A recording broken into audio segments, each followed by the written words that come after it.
Good evening. My name is Brian Sheeman, and tonight I'm going to be talking to you about reducing veteran suicide. 20 a day is not okay. The 10th leading cause in America is suicide, and the number continues to grow annually.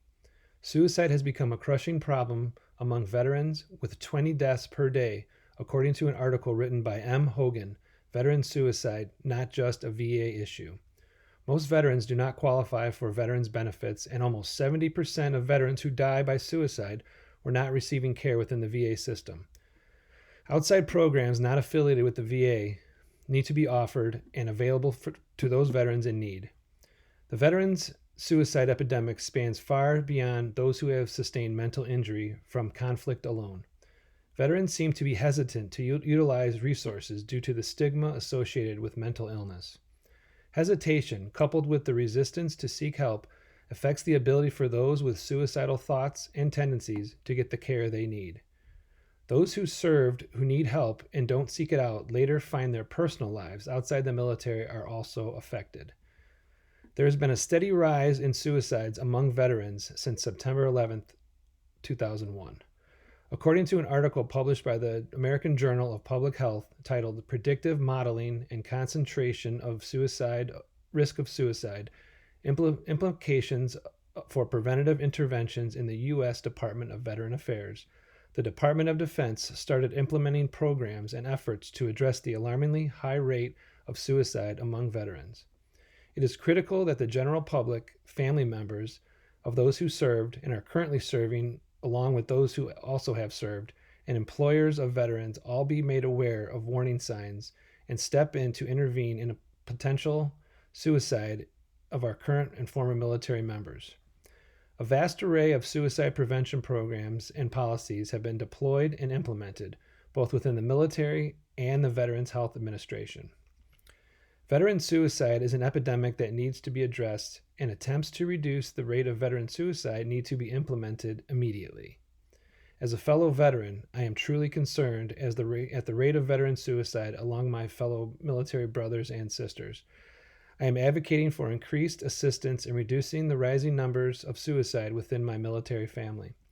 Veterans Affairs cannot shoulder the sole burden of reducing these drastic numbers.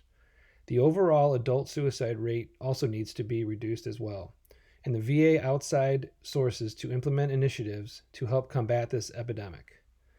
Veterans are made of tough stuff, and they can be very reluctant, if not totally neglectful, of seeking help on their own.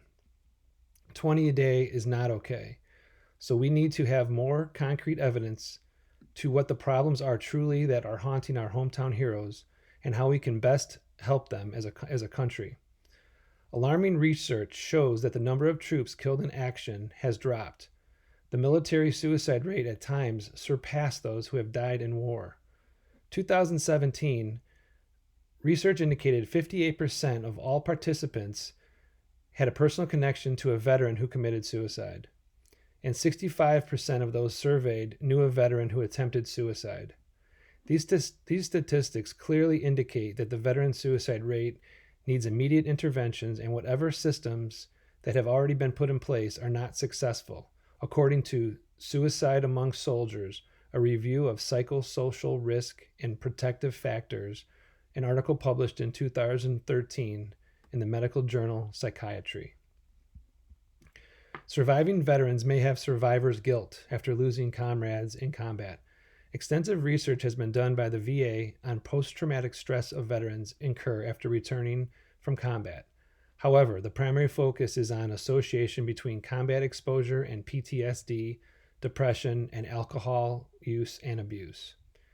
Very little research can be found about grief and the stages of coping with grief among military personnel who are dealing with losing a comrade in combat. Military data and statistics do not exist for making the connection to the grief endured over the losing a comrade and the suicide rate of survivors. These research gaps have significant consequences for veterans' mental health as well as physical health. Veteran suicide is not an individual problem. It is a national epidemic that needs all hands on deck to be aware of the problems and be willing to be a part of the solution. Without ample military research pertaining to the correlation of grief and suicide, The general population research should be taken into consideration. Developing and applying coping skills to learn to live with memories that haunt some veterans can be a useful tool to help combat veteran suicide. There are many possible solutions worth taking a look at and become familiar with to be a part of the solution with veteran suicide and its alarmingly high rate. The solution to curbing and hopefully eventually eliminating veteran suicide altogether is complex, but it's not impossible. According to the VA's 10-year plan, National Strategy for Preventing Veteran Suicide 2018 through 2028, they state 14 goals to combat veteran suicide under specific directions. Creating and implementing government initiatives through the VA is definitely a great platform to start combating the sweeping epidemic of veteran suicide. Statistics report that the VA show 72% of all veterans are aware of veteran centers that offer assistance for those in need. 65% of all the veterans that are aware of the crisis hotlines, and 54% are aware of the VA Center for Suicide Prevention. However, only 5% of all veterans have used any of these options to treat suicidal ideations. It appears that the veterans who are aware of these programs are younger males who have other medical conditions diagnosed. It is critical to have a variety of outreach to all veterans, and there has to be a clear, consistent approach to deliver information to the majority, not just those who are under VA care without a clear diagnosis. A step in the right direction to helping find a solution for decreasing the rate of veteran suicide would be to implement a better and more effective system for identifying at-risk individuals and support they need before leaving the military. These implementations are ongoing and represent a great promise and hope for reducing veteran suicide rates among members and veterans of our country today.